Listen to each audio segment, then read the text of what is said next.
Assalamualaikum warahmatullahi wabarakatuh. Innal hamdalillah, innal hamdalillah.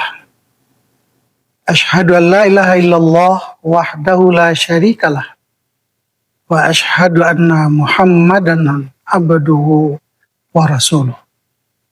Allahumma shalli wa sallim wa barik ala sayyidina Muhammad wa ala alihi wa sahbihi ajmain. Bapak-bapak dan ibu-ibu kaum muslimin rahimakumullah yang dimuliakan Allah. Pertama kita bersyukur kepada Allah Subhanahu wa taala atas limpahan rahmat nikmat yang diberikan Allah kepada kita. Tentu nikmat itu berupa nikmat kesehatan, nikmat kesempatan, nikmat iman dan Islam yang diberikan Allah kepada kita. Selawat beserta salam buat junjungan kita Nabi besar Muhammad sallallahu alaihi wasallam. Mudah-mudahan Allah memberikan rahmat kepada beliau dan syafaat beliau kepada kita di yaumil qiyamah. Amin ya Allah ya Rabbal Alamin. Bapak-bapak dan ibu-ibu kaum muslimin muslimat yang dimuliakan Allah. Pada kesempatan kali ini kita akan coba membahas surah Al-Asr, surah yang ke-103. Ini terdiri dari 3 ayat yang diturunkan di Makkatul Mukarramah. Maka ayat ini dinamakan, surah ini dinamakan adalah surah Makkiyah. Bapak-bapak dan ibu-ibu kaum muslimin, para tamu Allah yang dimuliakan Allah. Bismillahirrahmanirrahim. Wal asri innal insana lafi khusrin illal ladzina amanu wa amilus solihat wa tawasaw bil haqq wa tawasaw bis sabr. Shadaqallahu azim. Demi masa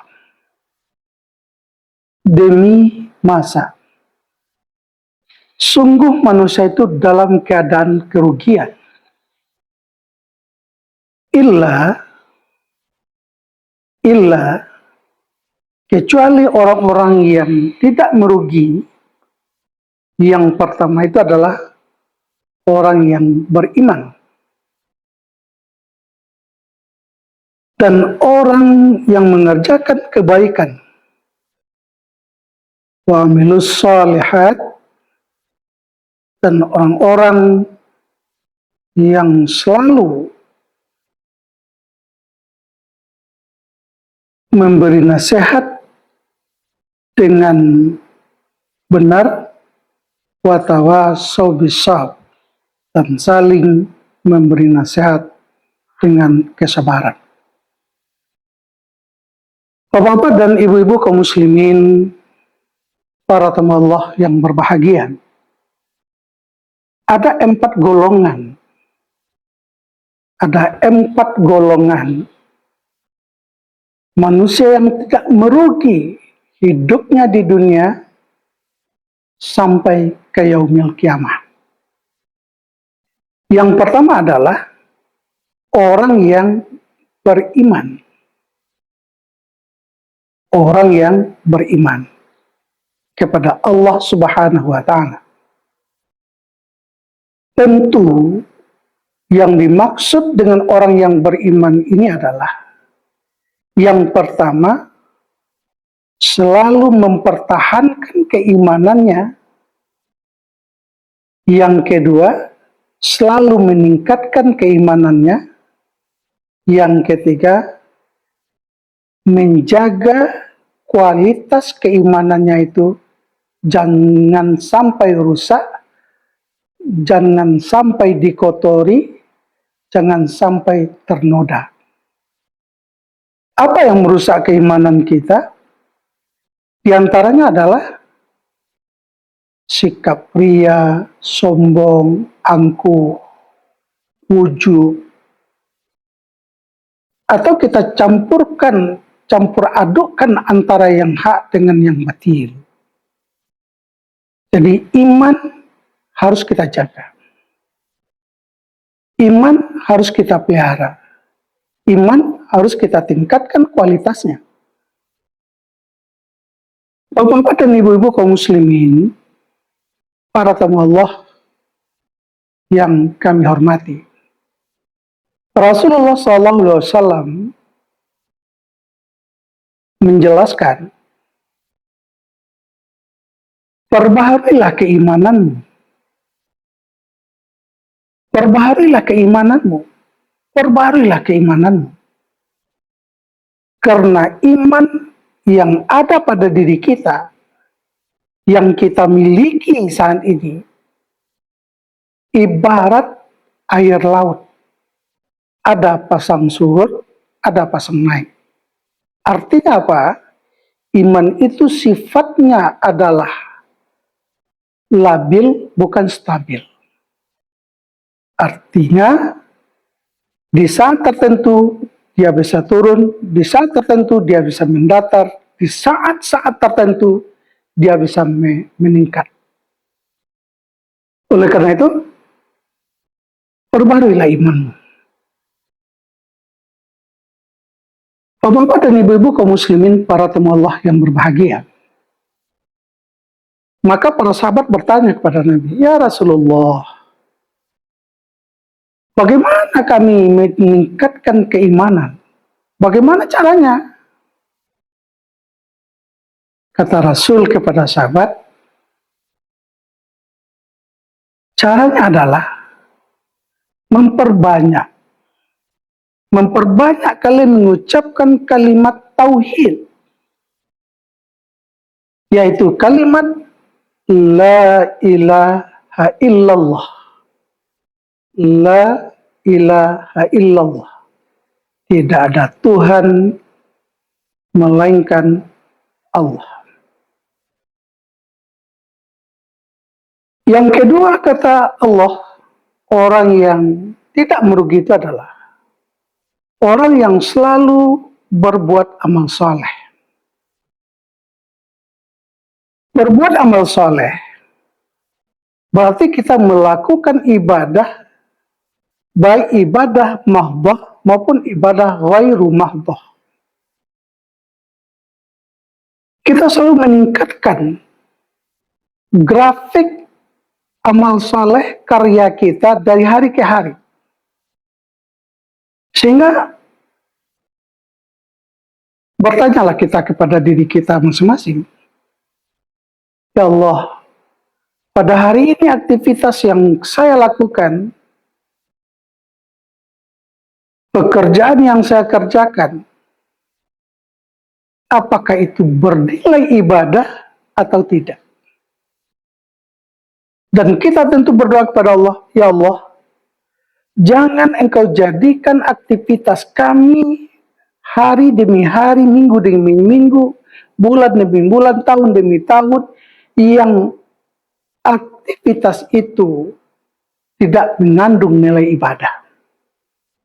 Tetapi kita katakan, ya Rabb, ya Tuhanku, jadikanlah aktivitas kami ini aktivitas yang engkau terima, aktivitas yang mendatangkan kebaikan, aktivitas yang mendatangkan amal soleh bagi kami. Jadi orang yang selalu berbuat, bekerja, berkarya, dan pekerjaan dan karya itu dinilai Allah dalam bentuk amal soleh. Bapak-bapak dan ibu-ibu kaum muslimin, para tamu Allah yang kami muliakan. Yang ketiga, Orang yang tidak merugi itu kata Allah adalah watawasau bil haq, watawasau bil haq, saling memberi nasihat kepada kebenaran, saling memberi nasihat kepada kebenaran. Tentu nasihat-nasihat kita itu berdasarkan kepada Al-Quran dan Sunnah. Tidak boleh nasihat itu berdasarkan logika semata, pikiran semata, tetapi nasihat, tausiah yang kita berikan kepada orang lain, kepada kaum muslimin dan muslimat, kepada umat, adalah nasihat yang berdasarkan kepada Al-Quran dan Sunnah. Karena tugas kita di permukaan bumi Allah ini adalah amar ma'ruf nahi mungkar. Sampai Allah mengatakan, kuntum khaira ummatin ukhrijat linnas ta'muruna bil ma'ruf wa tanhauna 'anil munkar. Allah mengatakan kamu itu adalah orang yang terbaik. Kamu itu adalah orang yang terhebat. Kamu itu adalah orang yang termulia. Yang tugas kamu itu adalah mengajak kepada yang ma'ruf, mengajak ini menasihati kepada yang ma'ruf, dan mencegah dari perbuatan keji dan mungkar. Jadi orang yang beruntung, orang yang mendapatkan keberuntung dunia dan akhirat itu golongan yang ketiga itu adalah watawasau bil haq. Bapak-bapak dan ibu-ibu kaum muslimin, para tamu Allah yang berbahagia. Yang keempat, watawasau bis sabr. Watawasau bis sabr. Orang yang selalu memberi nasihat dengan kesabaran. Artinya apa? Nasihat itu tidak bisa 1 kali, 2 kali, 3 kali. Tapi nasihat itu selalu kontinu, terus menerus. Sampai orang itu sadar dan bisa penyadaran dirinya sendiri. Bahwa dia supaya tidak tersesat dalam kehidupannya itu harus berpegang teguh kepada Al-Quran dan Sunnah. Karena Nabi katakan, kutinggalkan 2 buah pusaka kepadamu, dan pusaka ini kalau kamu betul-betul berpegang teguh kepadanya, betul-betul berpedoman kepadanya, kamu tidak akan tersesat dalam kehidupan dunia menuju kehidupan akhirat. Apa itu? Yang pertama adalah kitabullah, yaitu Al-Quran. Yang kedua adalah sunnatur rasul, hadis yang beliau sampaikan kepada para sahabat, para tabi'in, dan sampai pada hari ini kepada kita bersama. Bapak-bapak dan ibu-ibu hadirin yang berbahagia. Kadangkala di saat nasihat kita berikan kepada teman kita, kepada sahabat kita, kepada karib kerabat kita, dan nasihat itu tidak langsung dia terima secara utuh, secara bulat, kadang-kadang kita berputus asa. Seolah-olah apa yang kita sampaikan tidak ada manfaatnya untuk dirinya dan untuk orang yang dinasihatinya. Nah, oleh karena itu, kita tidak boleh bersikap seperti itu. Tetapi kita harus mempunyai keyakinan. Hari ini saya beri nasihat, dia tidak terima. Mungkin lusa saya beri nasihat lagi, mungkin diterima 1/3. Besok kita beri nasihat lagi, diterima 50%. Besok kita beri nasihat lagi, diterima 75%. Besok kita nasihat lagi, akhirnya dia menerima nasihat yang kita sampaikan itu menjadi 100%. Bahkan menjadi kebanggaan bagi kita Kalau dia sudah melaksanakan suatu kebaikan, suatu pekerjaan, dan pekerjaan itu berdasarkan Al-Quran dan Sunnah, berarti Allah memberikan hidayah kepada dia yang diberi nasihat, dan Allah memberikan pertolongan kepada kita sebagai orang yang memberi nasihat. Bapak-bapak dan ibu-ibu kaum muslimin rahimakumullah yang kami hormati. Bahkan di dalam ayat lain Allah katakan watawasau bil marhamah. Kalau boleh kita tambah satu lagi dari yang 4 tadi, yang kelima itu adalah saling berwasiat dengan kasih sayang. Saling berwasiat dengan kasih sayang. Bapak-bapak dan ibu-ibu kaum muslimin rahimakumullah yang kami hormati. Demikianlah tausiah kita pada saat ini. Mudah-mudahan bermanfaat bagi kita bersama, terutama bagi kita yang menyampaikan. Dapat kita simpulkan. Yang pertama, orang yang tidak akan merugi hidup di dunia, pertama adalah orang yang beriman. Yang kedua, orang yang beramal soleh. Yang ketiga, orang yang saling berwasiat menasihati dengan kebenaran. Yang keempat, orang yang selalu berwasiat dengan kesabaran. Terus, yang kelima itu adalah selalu memberi nasihat dengan kasih sayang. Dengan kasih sayang. Terima kasih. Wallahu muwaffiq ila aqwamit thoriq fi sabilil haq. Assalamualaikum warahmatullahi wabarakatuh.